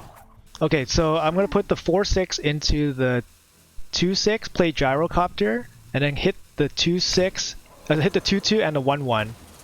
Okay. Yep. And then go face with the 1/1. Okay. And Yep. then just hit Kill the the 1/1. Yep. Kill the 1/1. Yep. Yep. Okay, that's it. Okay. This keeps more health on both your minions, because the Drake's gonna die, right? The Drake's gonna die to the 7/7 or whatever it's gonna be, like 10/10 by the end of this turn. So you want both minions to be alive. I didn't make that distinction. Yeah. I just assumed that it was the same No. by keeping the. So now the gyrocopter won't die to like a pain. Yeah, exactly. So it won't die to like his hero power, and then you have to deal with like a 10/8 or a 12/8 or whatever it's gonna be, right? You just hope that this card he got is not a removal card like Starfall or something. It is Starfall. Yeah. Not Starfall. Here comes Starfall. Yeah. Don't worry, I jinx myself all the time. Okay, at least we kept the 4/2. All right. No, he's still gonna kill the 4/2. At least he couldn't kill the 4/2 with his hero power. So that's one thing. It helps that this thing is an 8/4 now. Oh shit, never mind. So we need some help. That's not it. Is now it feels like a good time to Battle Rage because we don't have a great option anyways. I think I'd go don't for think Battle Cycle's- Rage. I think I'd Battle Rage and look for an Execute. If you don't get it, it might just be Boom Squad and Prey, but it might not be that either. Execute. Do I play Mad Bomber to try to get the ping in without putting the 4/2 in? It's pretty high risk. It's pretty high risk. I think once with the 4/2 face sure. for sure. Once with the 4/2, yeah. Once for sure, yeah. Do I play Boom Squad then, trying to get a Kobold? No, you have a perfect mana curve play with Bomber, Imprison, Execute. I think I put the 4/2 in, Execute, Bomber. Execute and then Bomber. Yeah. In that order, obviously. Yeah. This basically, like, you have more value than this guy at this point, right? So you can win with just a Tyrant landing on like half a minion. So. And Gunnar, right? Yeah, and Gunnar. So. Of course, that's usually the RNG I see with Mad Bomber. Yeah, that's pretty. Especially when you need the health too. Yeah. All right, so this is the first turn where you stabilized, kind of. Like you removed his board, you have something on the board. So turn 7, you took 18 damage. So this is what happens when you go second and you don't win when you play the coin. So you basically get ravaged. His looks like a token deck, so I mean, I'd be a little wary about tokens. He drafted Soul of the Forest, like, so. So next turn it seems like it's almost certainly Tyrant. Twin, unless he just like passes, and then I'd probably play Spiteful and Boom Squad. Oh god. Yeah, that kind of sucks.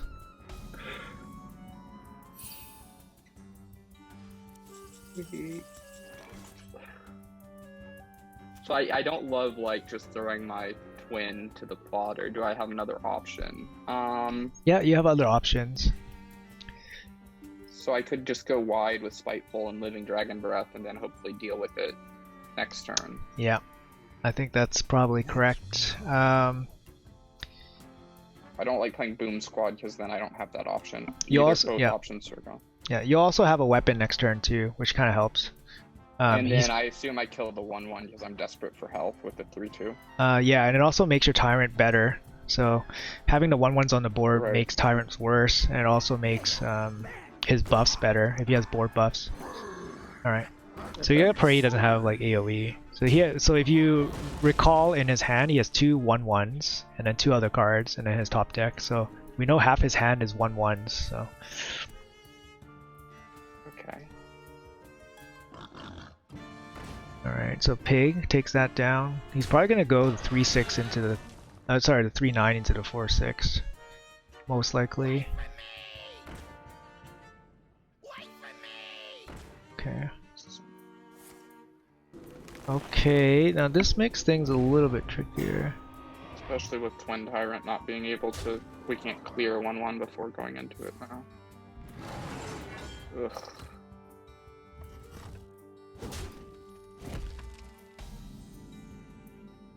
Down to 6. So we have to kill it this turn or we're gonna be dead. Okay, so you open with the draw first. See what you draw. Yeah. Not sure what you can draw that's better than Tyrant, but Ethereal Lackey, but we can't play it. I'd probably still take it though. Yeah, I think I'm gonna take the Ethereal Lackey because I don't see what the other 2 can do for me here.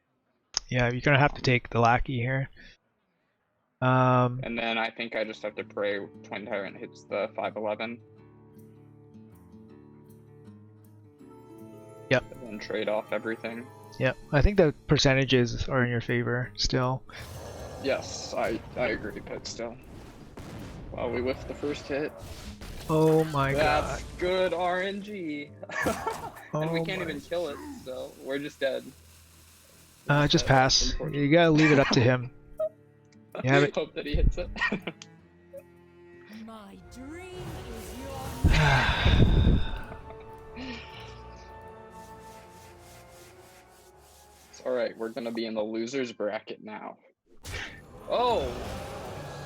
Yeah, sometimes they don't see it. That's amazing.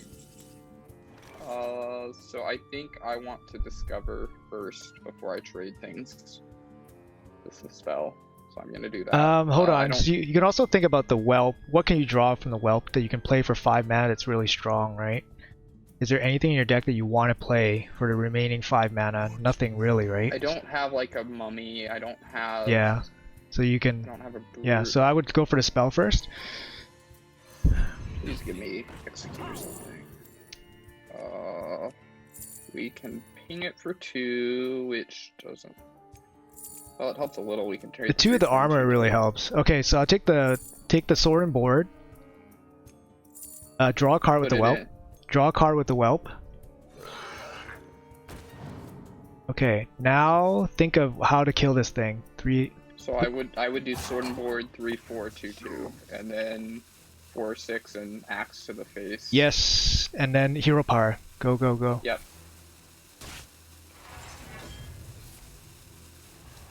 Yep. This is why I wanted to play on mobile over the eye tracker because I can't wait this long to start the turn because I'm too slow. Oh great, sweet, another dragon. Oh my god. Yeah, really bad art. Like pretty unlucky there, but he got the like a baddish dragon. Yeah. A little bit unlucky there, but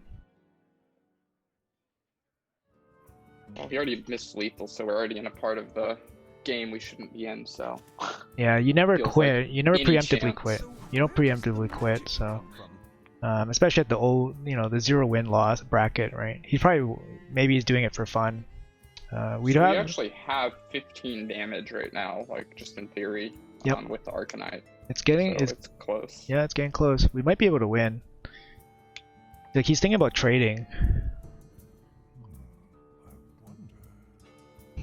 Not sure what else we can draw that has finishing power though, and I don't know what taunts or things we can put in the way to stop this. I mean, if you draw your Burly, your Sarah dies, so it's a pretty clean Ysera kill, and then the Burly threatens lethal.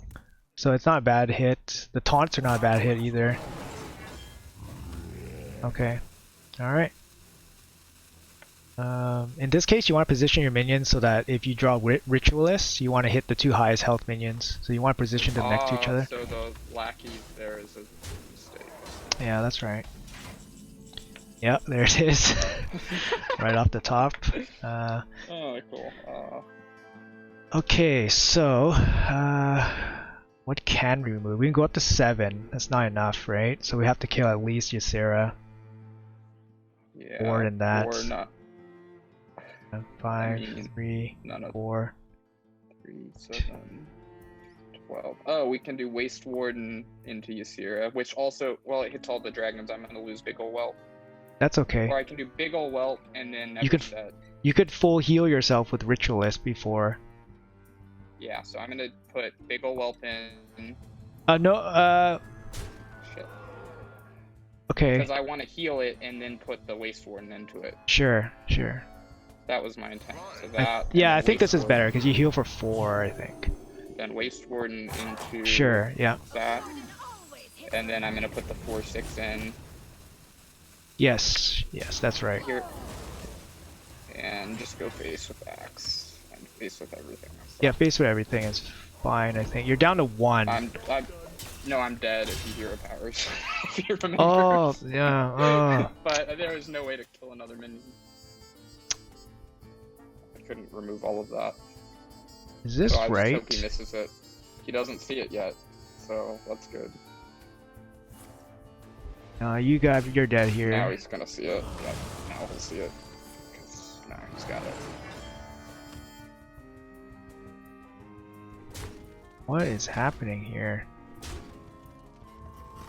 Sometimes you just get unlucky starts. I mean. Did he miss it? What the hell is he doing? Oh my god!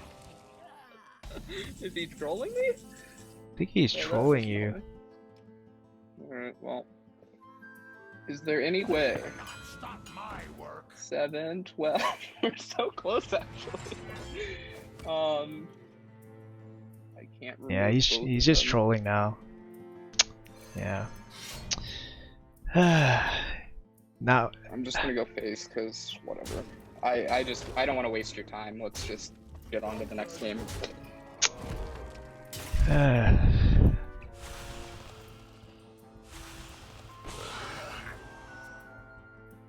I don't think our deck's particularly great, and both games we got off to a little bit of a rough start. So I think this deck isn't gonna play well from falling behind.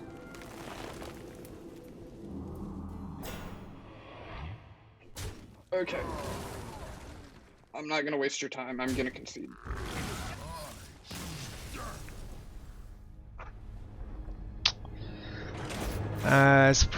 it's not a very good feeling there. This person's not very nice. I still think we can go through some of these games a little bit more. Like even though we are losing, I feel like we can probably gain something by going through some of these turns. Okay. Since I can't track your games, it's hard to analyze after the fact. So it's yeah. That's okay. I'm gaining from hearing your analysis on the lines. I'm just gonna full mold. There's all giant. Yeah, that's good. We've also whiffed the mulligans pretty hard. Oh, I guess not the first game we did. Yeah, not the first game. So I would pass over playing Log Merchant, especially against a class that can kind of ping it in a way. Yeah, I mean the biggest thing is that you don't want to play 2-1 into your opponent's 2-1. So a lot of people drop the Og Merchants, so it's kind of like throwing it away usually. So you can pass here. Going second, you could consider doing it because if they play a 1-mana 2-1 on, if they play a 1-mana 2-1 on turn 2, it's not so bad. But I mean, it's not a good start. So he's got Bomber big. seems like the only play. Yeah, it's not a good start. Yeah, so basically Embiggen makes all his draws stronger than ours on average. So we're gonna have to put the pressure on him. We can't really sit back. Okay. Well, on that note, then I guess I would Og Merchant and then into the 3/6 and then put the 3/2 into it and hero power. then I've got 2 1 mana or 1 health minions on the board. What now? I'm just not gonna have a good follow up at any point either. But battle raging feels bad too. I think a battle rage here is probably the best because you won't get a chance to battle rage later, and you have really bad turns coming up. Wait, wait, hold on. Okay. Play the Aug Merchant first on the 3/6, and then hit in with the 3/2, and then battle rage for 2. Oh, I see. Okay, I see. I thought that we were just gonna battle rage rather than do that. Okay, now I will. Sure. I did not see that. For sure. Okay, that's fine. Yeah, because I don't think we're gonna have an opportunity to play battle rage anytime soon, and our turns are really bad. So taking the draw here is probably fine, and we still don't get anything to play. So this looks. If we skip turn 4, it's gonna be really rough. At least he had a bad turn. Nice there. turn 4. Okay, good. Oh, thank God. No other choice. So lucky. Correct? Yep. Okay, I'm trying to slow down because clearly I'm not. Yep. That's fine. We can But still that's win not this the game. ones. It's not over. For the crusade! Okay.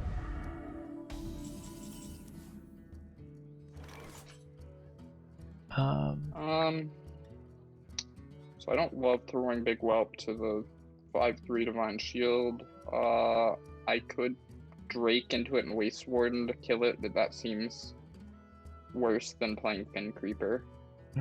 Like Fen Creeper here. Requires him to do something next turn. Like Hero Power or commit for a ping. Let's go. And then face and Yep. hopefully Waste Warden will clear the 5/3 next turn. Yep.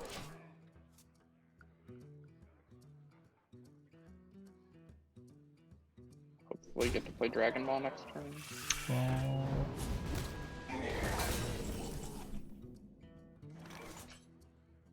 We don't have things to combo Risky Skipper with, and that's 7/4. So, I would Waste Warden the 5/3, face with the Twilight Drake, and then pass. I Okay. don't think I can play Dragon Ball and just leave that alive, can I? Dragon Ball is still stronger than the Waste Warden. Just because if you play the Waste Warden and he kills off your 4/6, you only have a 3/3. At least with the Dragon Ball, you still have you're gonna have at least a 4/1 or a 4/6 or a 3/4, depending how you trade. So I think you just play the Dragon Ball, and then you can think about trading the 4/6.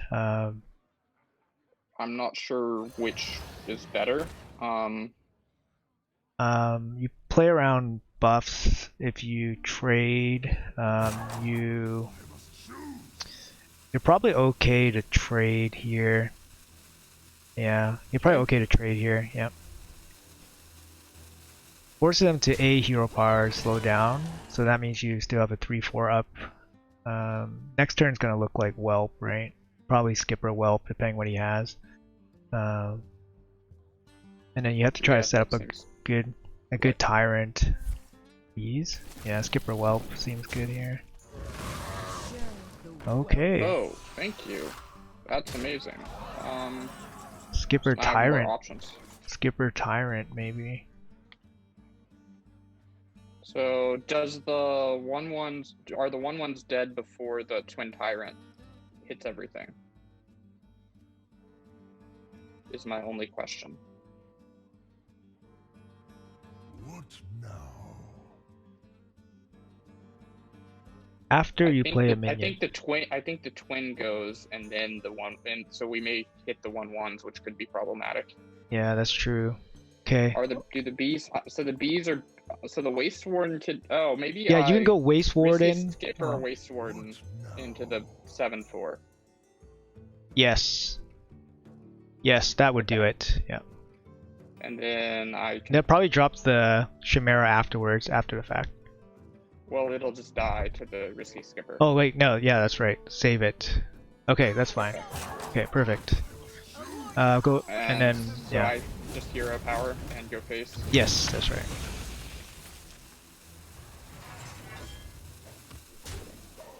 Oh my god. Okay. We must stop. It'd be pretty sad paying for coaching and then going 0-3. Yeah. I mean, I have horrible luck with warrior. I don't know why.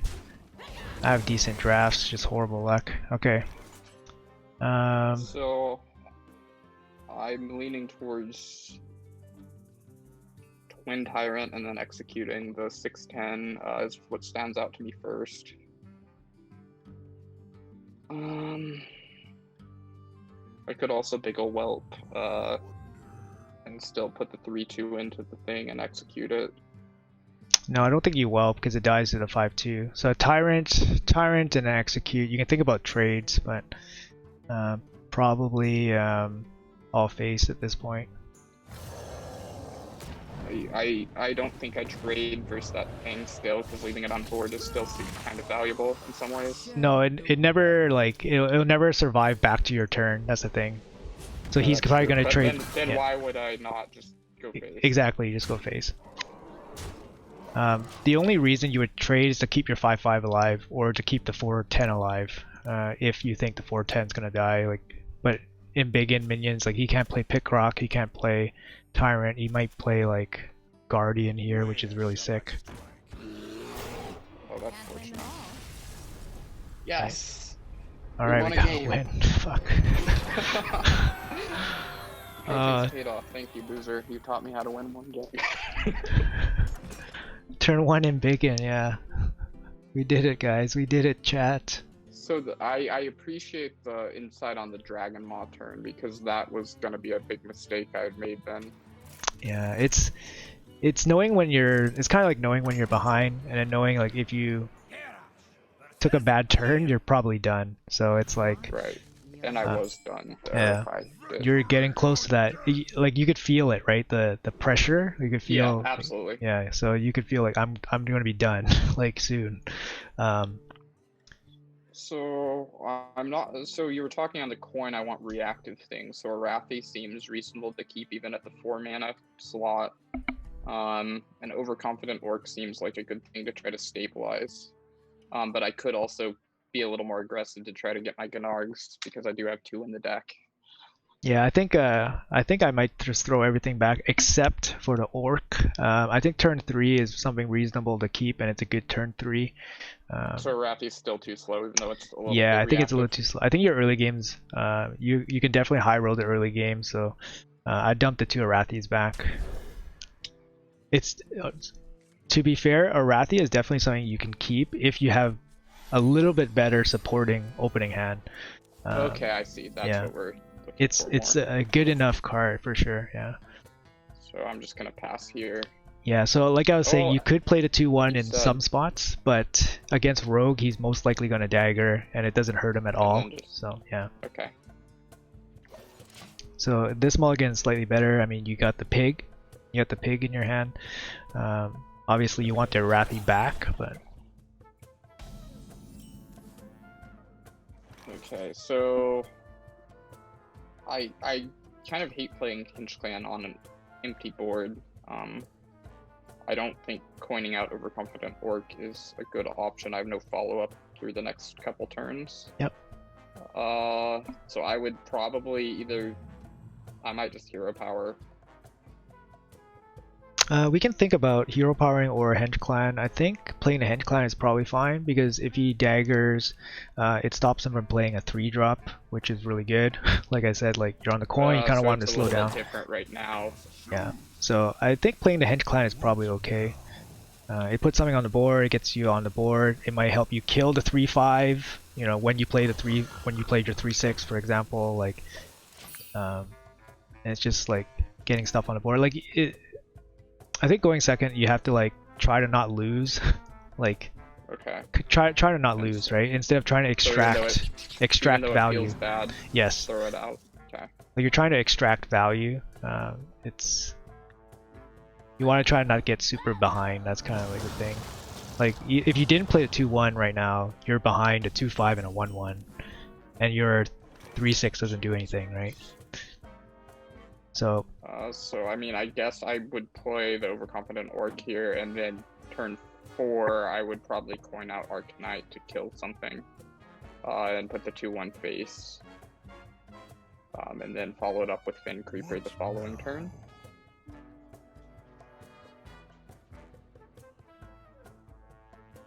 What do you think on that? I think that's probably it. Like, you could think about the 2-1 into the 1-1 to force him to hero power. Oh,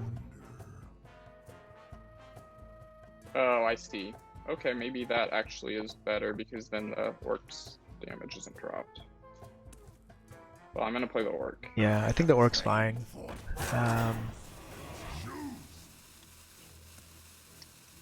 Does it really help though? I think I put the 2-1 into the 1-1. I might put him in like slightly awkward position against one of the minions. Then the Arcanite can probably clear whichever one has full health here. Yeah. Would be my. Because I think if you let the 1-1 live, both of them would be like, I mean, even if you had to follow it with the Fen Creeper wouldn't be able to finish off both, like either minion, right? Because either minion would be like at 4 health. So yeah, like this is the situation where your Fen Creeper doesn't do anything, right? You're gonna have to be stuck here with the Reaper, especially since you have no turn 4. Yeah. Yeah. All right. So you need the Reaper here to catch up.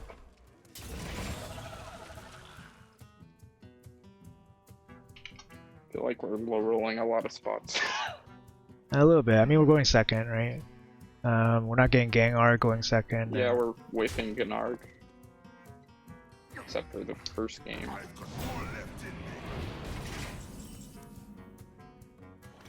So, Fin Creeper, and then do I put the 5-1 weapon into the 2-3 or do I hold it? I don't have another weapon in hand, so that kind of leans me towards holding it. I don't think he's a rogue, he's not gonna have a way of healing it, so the 3-6 can probably kill it. Yeah, I think Reaper hold is probably fine. Next turn you're playing Stalker, so if you spend the weapon on a 2-drop and you don't really have a strong turn 6 like reactive play, you're probably going to be in a bit of trouble. So I think keeping the Reaper is probably fine.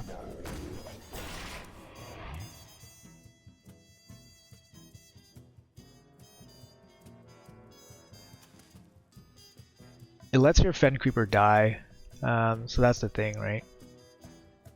If he does full trades here, full trades plus his weapon. He has to give up a decent amount for it, so it doesn't feel the. Let's see here. I would, yeah, that's what I would do.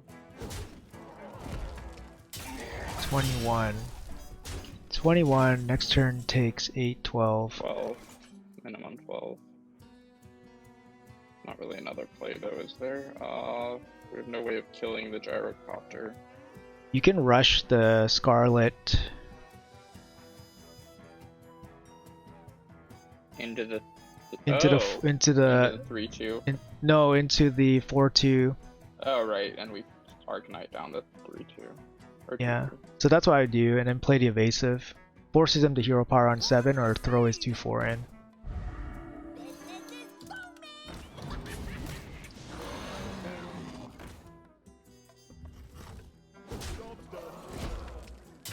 You know, I also wasn't quite sure how I guess the Aug Merchant was going to work on the Divine Shield. Yeah, it just destroys the Divine Shield. Getting pretty desperate here. We don't really have much. Our turn 7, like at least we have something, but we're getting a little bit desperate here. Oh, this is good. Okay, this is good. Gives us a chance, maybe. He passes.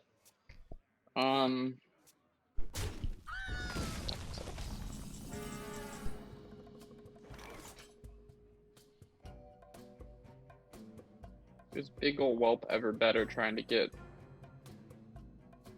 because we can hero power with that. But if he has like evasive worm or something, we just get hosed. Yeah, no, I don't think there's too many things in your deck that you want to play after whelp. So the 5-6 I think is just good here. And then I think I would go face with the 2-1 poison. I think I would trade. With so many cards so in hand. So it doesn't get pinged. Well, I mean, you might get Tyranted down too. So the upside on the 2-1 is pretty low. That's true, because we're gonna be at 8 mana. Like, yeah, Okay. killing the 2/2, there's probably a little bit upside just to keep your 5/6 alive. You need the power. You have nothing really to play on turn 8. He has a million cards, so at this point, I mean, unless we get really lucky with our early and big bag archmage.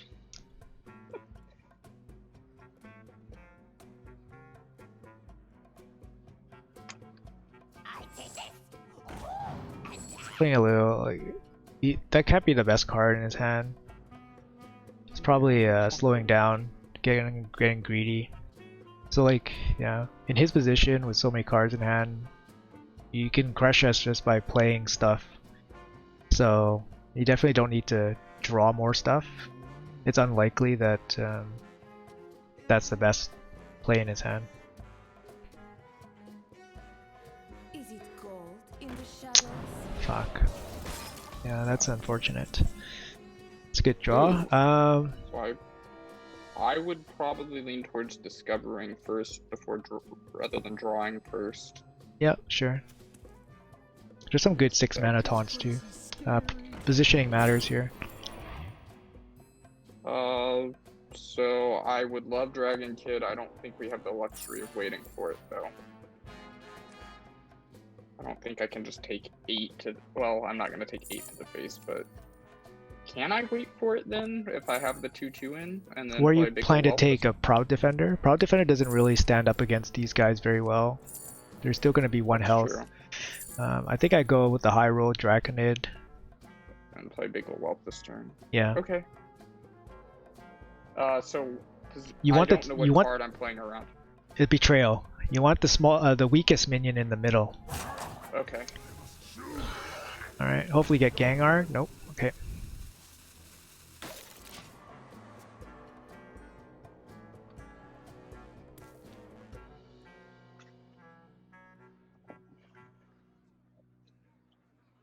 Yeah, so we have turn's either going to be Burly or Dragon Kid, depending on whether he plays a big guy or wide. Yep.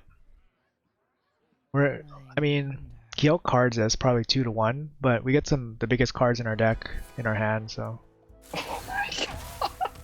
it's pretty fun. I mean, let's see what he does with it, right? You forgot to hero power first. You could have had a dagger as well. Oh.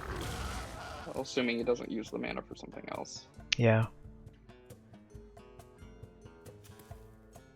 Kind of funny, the metamorphosis, but damn. It feels fitting with how this run's going. So this has got to be Dragon Kid.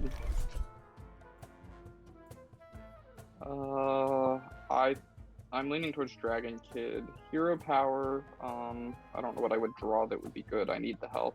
And then the 5/6 I'm probably gonna put into, I guess, the 4/3. I don't know that I have the luxury of going face. But at the same time, I don't know how trading is gonna win me the game either. Is it ever draw here? Draw 2? What are you looking for? Well, no, I can't even get Twin Tyrant. I can't play it this turn. Yeah, it has to be something for next turn. Is that better than... Yeah, that's probably better than hero powering if I'm getting 2 out of it. Yeah, I think you're gonna get 2 out of it, yeah. So, I mean, okay. Yeah, hit Battle Rage and see what you get, but most likely you're playing the taunt.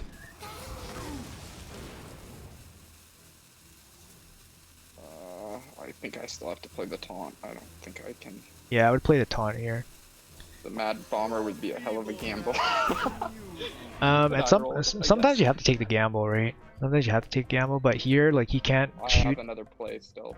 Yeah, like here you can't shoot down your 7/7, so he has to throw like most of his board into it. He can shoot down your 3/4 after he trades the 2/2. But if he does that, I mean, I don't mind our odds that much. I think depends what he has here. If he has like Tyrant, you're done. All right, so he's full. Like this is good. So he might just shoot down your 3/4. That saves you some health. Hopefully he plays. Yeah, that's the minion good. Burly can kill. Burly Gennard.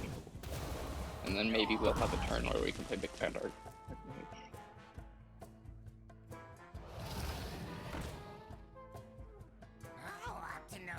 Oh god.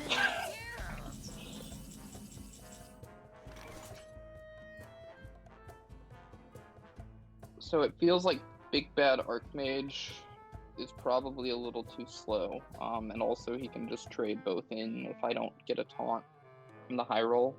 It feels like Burley into the 5/6 and play Gnarg still. I wonder. I don't see the upside for Gyrocopter. Yeah, I don't see another line other than Burley and Imprisoned. Yeah, that's gonna be it. I mean, at that point, you just kind of hope that he just double trades. If he doesn't trade back, you have Gyro to clean up a little bit. But yeah, this, I mean, it looks pretty bad here. It saves you 2 health with the Burley.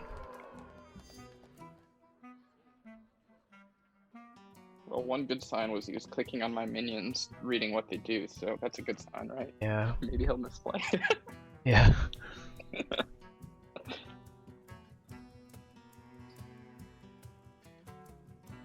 I mean, besides the 10 drop in our hand's not super strong. Like we have to like he outcards us 2-1, right? Yeah, we can't even deal with this. Execute one time? Mad Bomber execute? Yeah, bomber execute. That's not it. Alright, I think we have to take the Archmage. Good luck. Yeah, Archmage. Hope it gets a taunt, or maybe he overtrades. Please, miracle. Oh, it's not a taunt, but it's a big minion. Trade, please. I mean, we're 1 and 2. You never know what these guys are gonna do. I supply only the finest. Might not have it. Yeah, now we're not gonna win any value game here. Yeah, we're very dead, but I will play it out to the bitter end. Yeah. Save my worst arena run for. I hope the chat is ridiculing me. No, I don't know. No, nothing bad. It's just the bad run. I mean, deck's not super good, but I'll have to pay for another run with you in the future. yeah, definitely. All right. Weapon's gonna have to stop. Oh, that's a good draw. Lackey? Is there any other case? Well, Lackey's gonna heal you. Gyro. Oh yeah, okay. Yeah. So I think I play that, and then the likely outcome is Gyro to kill the 2/3, and then the 10/10 with. I think we start with the Lackey. You might get like a taunt or something, or damage. Evolve's great. What do I evolve though? I was thinking trade the 7/6 and Gyrocopter in to the 10/10. I don't know what I evolve is the problem. What I don't see an now? out. Do I evolve the 10/10 and hope for a taunt? Like kill the 3/4 and hope for a taunt? There's no 10 mana taunts. So you probably go. Sorry, you go Gyro Living into. Monument. Okay, Gyro into the 2/3. Yep. And then 10/10. Or yeah, into 10/10. Yep. I put the 7/6 into it. Yep. I kill the 3/4, and then I just evolved the 2/3. Yeah. What? It's okay. I tried. Yeah. Damn. So why not the evolving? Because you get well, you're gonna I get guess an there's a 11 lot of- drop. It's gonna be an 8/8. I believe you only get an 11 drop. It doesn't max out at 10. Oh, so I can't get like that 10/10. Yeah. Oh, I'm bad. Well. Yeah, we needed a taunt there. Okay, then just in reflection, so slowing down obviously was a key point, but in general mistakes, was there anything in particular that stood out to you that I should think about? To be honest, like some of these games like kind of played themselves out. We played 4 games, 3 of them we went second. Each time we played the coin, we never really got super far ahead, mainly just to catch up. Our opponents didn't really cut us too much slack. We had one guy miss lethal, but he's just kind of messing around. I mean, it's obviously like pretty high variance meta, but I don't want to give that an excuse for the deck performance. I think the deck definitely should have done better than a 1. Yeah, I feel the same way on that. Yes. I don't feel like it was great, but 4 to 5 still felt reasonable. Yeah, I mean, it's a little bit upsetting there. There's a couple of like hiccups. Like the first game, I felt like we kind of rushed it a little bit. Like obviously because I was still looking at your zoom, so the FPS wasn't there. The turns were pretty fast. Didn't really, but we were always a little bit on our heels throughout most of the game. I think this game we might have had a chance. We needed to get a lucky taunt there. I think the evolve at the end, I'm not 100% sure. If you evolve a 10 drop, do you get stuck on a 10? Because I feel like you go over the 10 and then you get the cards above the 10. 11 drop, someone in chat said the 11 drop, the Wind Fury, there's a Snow Fury Giant which costs 11. It's just an 8/8. So I feared that if you evolved the 10 drop, I've never seen that. Yeah, you probably never seen it since you weren't around at that time. But I was thinking like if you just evolve over a 10 mana card, you just get the 8/8 Giants, and then you don't even have the chance at high rolling the 6 drop into a taunt. So I was thinking I didn't want to take the risk there, and I wasn't 100% sure if you evolve a 10 drop. I guess also leaving the 10 drop, we have the chance for the 6 mana taunt, Yes. and then we also have there's a lot of 4 mana taunts, so Yes. that's probably a better line anyways. Yes, that's why I was thinking. There's a lot of 4 mana taunts, and then there's 6 mana taunts. So I was looking for like a taunt, and I didn't want to take the risk at evolving the 10 drop if I wasn't 100% sure what the end result would have been. Okay. But I mean, man, it's just really unfortunate. Like I'm like kind of sorry. Like I feel kind of bad. Okay. I feel like like a Not your 1. fault. I appreciate the time and the help. There were a couple things that I still picked up on where I would have tried to clear the minion. Specifically, again, going back to that Dragon Maw thing. So I'm still going to do another run with you in the future. And Yeah, but I mean, a little less unlucky. You know what? Like I'll definitely take a look at the I'll take a look at some of the VODs and then go over if anything stands out. Like to me, like nothing really stood out that we could have done super differently that I think would have impacted the outcome. Like we didn't misplay or anything super badly that would have cost us the game. I feel like, but I mean, if I caught something, I definitely have to. Well, I'll definitely keep in touch and let you know. At this point, I don't expect you to spend your time going through the VOD. I think you've spent enough time for the price I paid you. I think more than enough, even though our run ended short, so I appreciate it.